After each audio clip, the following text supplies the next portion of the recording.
Você já conhece o Cruzeiropédia? Toda a informação, historial, conquistas, estatísticas e tudo sobre o maior de Minas. Contamos já com mais de 10 mil páginas criadas e mais de 4 mil artigos sobre o Cruzeiro. Aceda já a www.cruzeiropedia.org.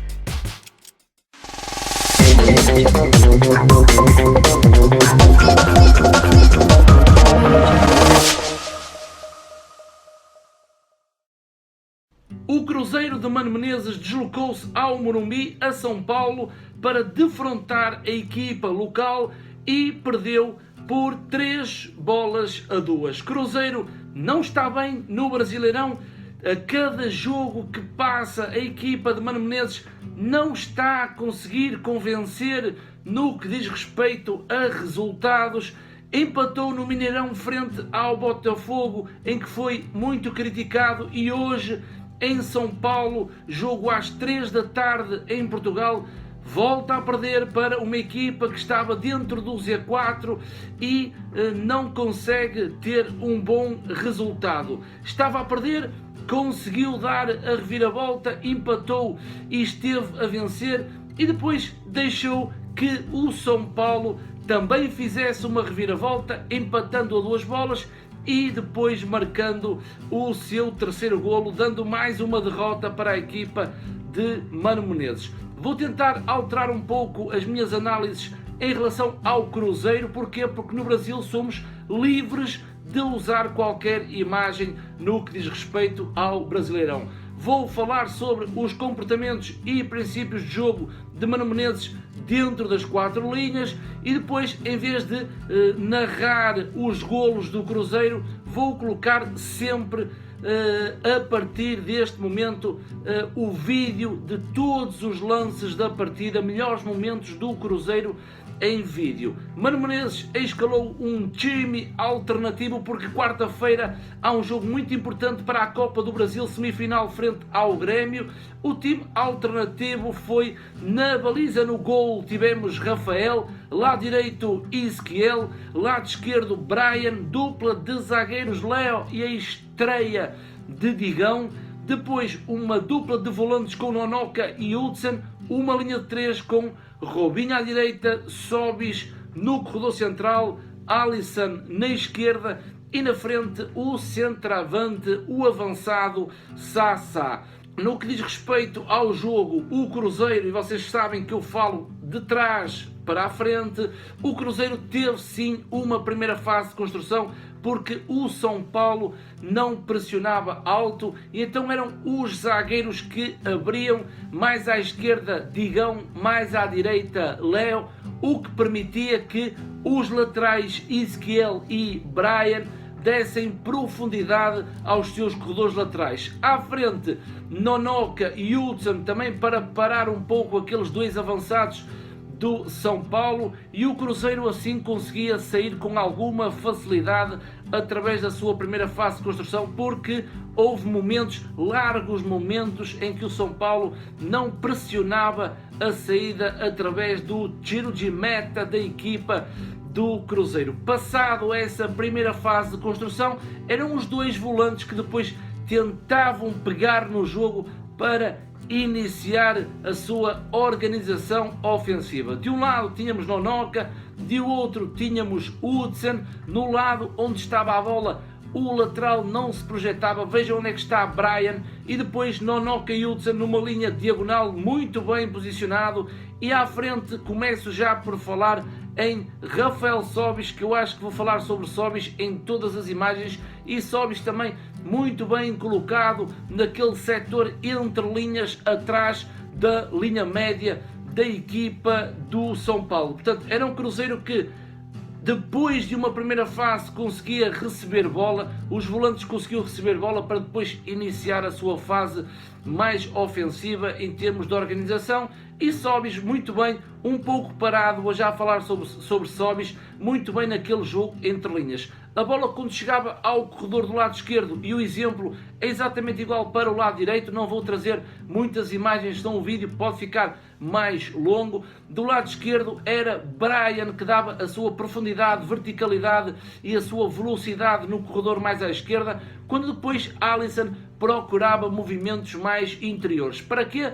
Para dar mais superioridade numérica no corredor central à equipa de Mano Menezes e libertar o corredor para o lateral Bryan. Mais uma vez, Hudson dava o seu envolvimento no corredor mais à esquerda e Nonoka depois ficava numa parte mais central. Mais uma vez, aqui o destaque era para o lateral Bryan no seu comportamento do lado esquerdo e mais uma vez, reparem no posicionamento de Sobis, muito bem, num espaço morto, num espaço vazio, entre linhas e entre a linha média do meio campo e a linha mais defensiva. Por isso, era Bryan que dava assim a profundidade ao corredor do lado mais à esquerda. Entretanto, dependia daquilo que o jogo solicitava, não era Bryan que depois fazia aquele ioiô na subida e na descida do seu corredor. Porquê? Porque tínhamos Alisson que depois também conseguia dar a largura à frente de ataque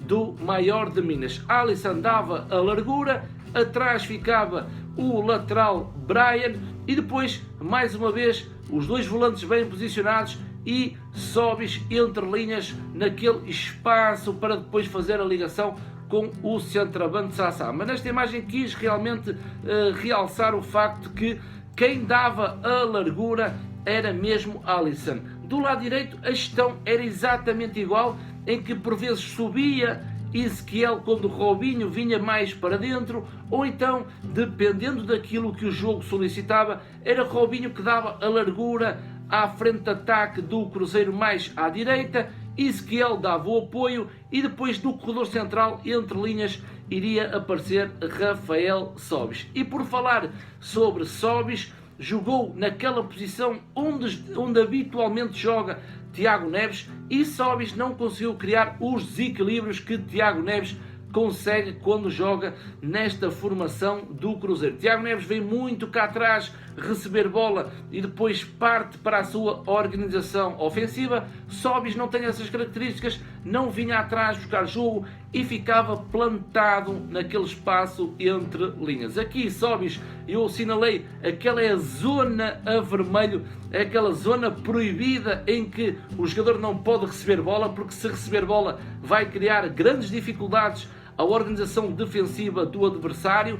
E muito bem Sobis, mais uma vez bem posicionado, reparem quando Alisson procura também movimentos mais interiores, neste caso é Bryan que está no corredor mais à esquerda e Hudson, Nonoka muito bem posicionados. Aqui era Sobis, conseguia realmente estar muito bem posicionado, mas era um jogador que não dava dinamismo à equipa de Mano Menezes. Muito bem posicionado Sobis, mas não trouxe a magia de Tiago Neves, nem tão pouco se esforçou para criar grandes dinâmicas e rupturas na equipa do Cruzeiro no último terço de terreno. E então Sobis, na minha opinião, não esteve bem, eu até coloquei uma mensagem no Twitter, teve um fantasma dentro de campo, tinha pouco a bola, não se esforçava, não fazia diagonais, não fazia rupturas e defensivamente também ajudou pouco esta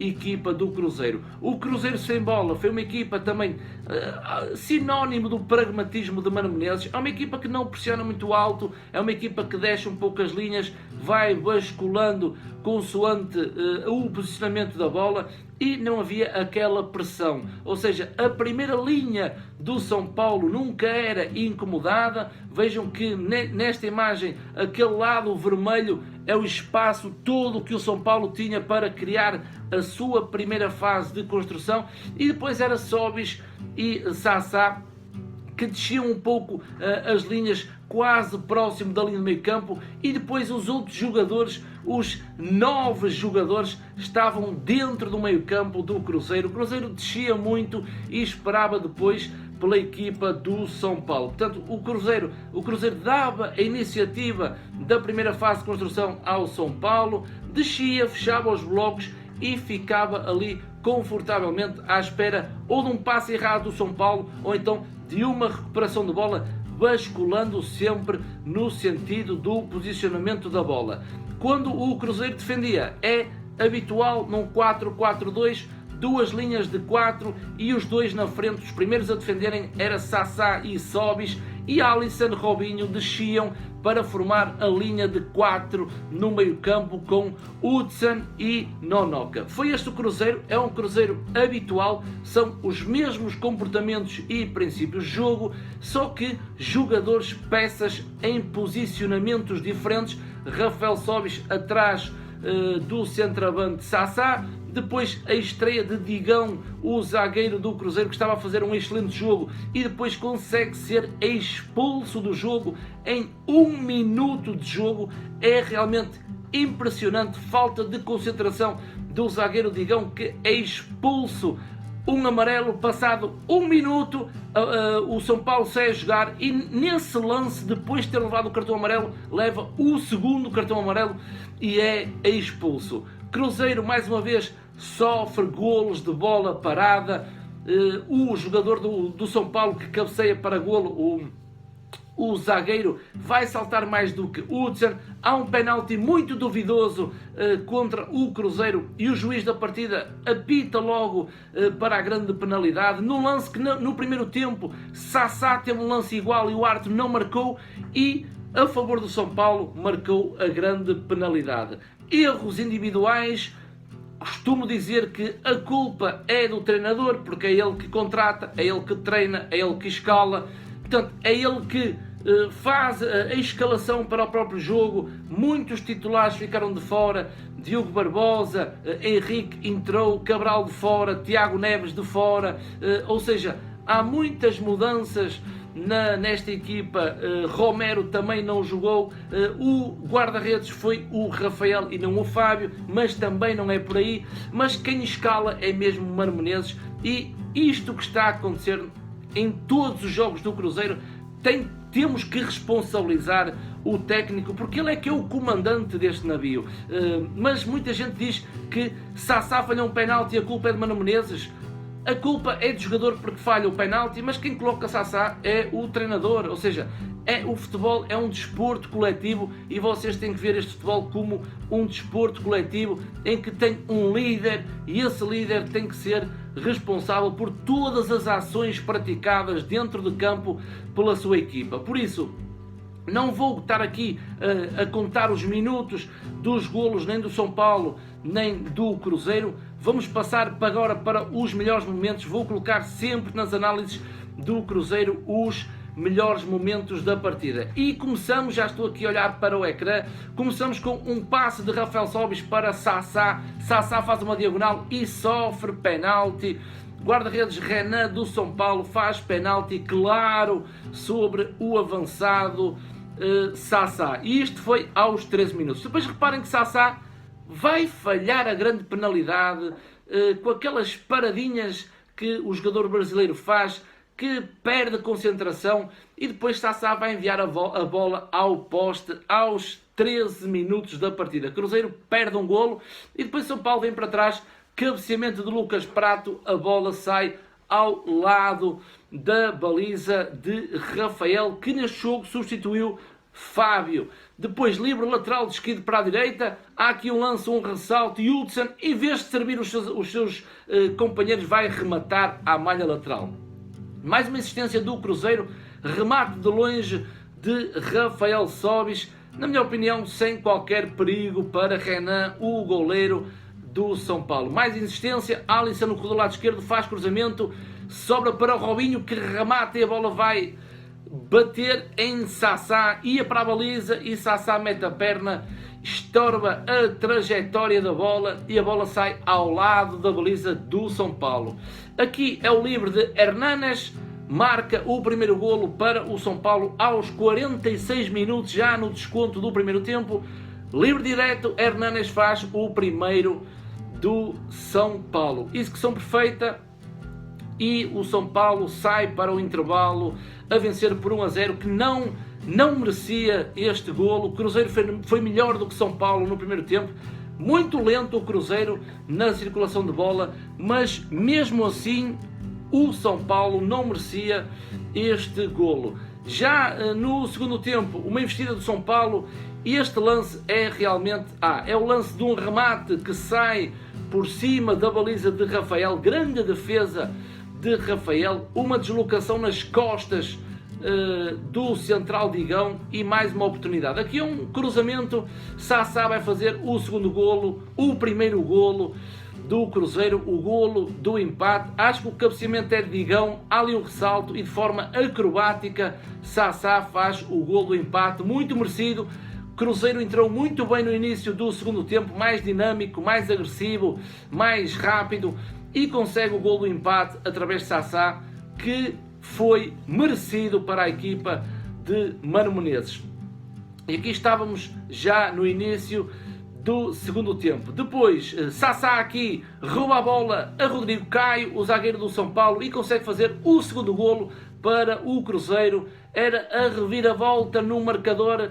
Caio foi ingênuo e Sassá, na persistência, rouba a bola e consegue fazer o segundo golo para o Maior de Minas. Erro individual de Rodrigo Caio e Sassá aproveita muito bem para dar o segundo golo à equipa de Mano Menezes. Depois Cruzeiro continuava bem, na minha perspectiva, continuava a ter mais posse de bola, continuava a ter mais lances na partida. Aqui há um envolvimento de Robinho, um remate colocado para a defesa de Renan. Mais uma oportunidade para o Cruzeiro, aqui quase que fazia Robinho o golo e Sobis depois na recarga vai rematar por cima. Vejam só esta sequência, Robinho tira muito bem o jogador de São Paulo, remata a defesa e Sobis não consegue. Aqui é o golo empate. Há um escanteio por parte de Hernanes do São Paulo. Vejam como ele salta mais alto do que o Hudson. É o zagueiro do São Paulo, Arboleda, consegue saltar mais alto do que Hudson. Não pode acontecer lances como estes. Cruzeiro não pode, tem que estar mais concentrado, tem que saltar mais alto, tem que ser mais rápido. E Arboleda faz o empate para o São Paulo. Eu acho que aqui o Cruzeiro adormeceu. Depois do segundo golo, deixou crescer o São Paulo. Este é o lance da grande penalidade. Reparem, ele já está no ar quando há o contacto com Ezequiel. Depois Hernanes vai fazer o terceiro golo do São Paulo. Eu acho que o Cruzeiro, depois do segundo golo do São Paulo, deixou que o São Paulo crescesse na partida. Inexplicavelmente, São Paulo foi para cima, São Paulo está numa zona de rebaixamento, mas com esta vitória já sai do Z4. É um penalti muito duvidoso. Houve este lance na primeira parte sobre Sassá e o juiz não marcou, e agora foi marcar um penalti para o São Paulo de forma muito, muito duvidosa. Mano Menezes depois faz algumas alterações, de destacar já no final da partida, acho que foi aos 41 minutos do segundo tempo. É o desespero, o Cruzeiro está a perder por 3-2, tira Ezequiel para colocar Rafinha. Mas depois eu acho que o Cruzeiro deixou que o São Paulo crescesse na partida, deixou de ser dinâmico, deixou de ser agressivo, deixou de ser rápido, a partir mais ou menos dos 30 minutos do segundo tempo. Começou muito bem o segundo tempo e depois, a partir dos 30 minutos, após as alterações de Dorival Júnior, que colocou dois jogadores, que destabilizou a organização do Cruzeiro. Mas é mais uma derrota para a equipa de Mano Menezes. Os torcedores estão cansados. Brasileirão 2017 é para esquecer. Esqueçam o Brasileirão 2017, esqueçam o G4 e com sorte, Cruzeiro poderá brigar para o G6. Resta-nos a Copa do Brasil. Vamos ver como é que vai correr a primeira mão da semifinal frente ao Grêmio. Vai ser em Porto Alegre e eu vou tentar ver o jogo. Não sei o horário, porque normalmente a Copa do Brasil é muito tarde, mas eu estou aqui, Cruzeiro no coração, sempre a apoiar nas vitórias, nos empates e nas derrotas. Vão ter sempre vídeo do Cruzeiro. Deixa-me triste, é lógico que fico triste, fico aborrecido, fico com raiva porque aquele juiz foi marcar aquele penalti que, na minha opinião, não é penalti, mas fica aqui o registro de mais um vídeo sobre o nosso Cruzeirão, o maior de Minas, aqui no canal Joga Simples.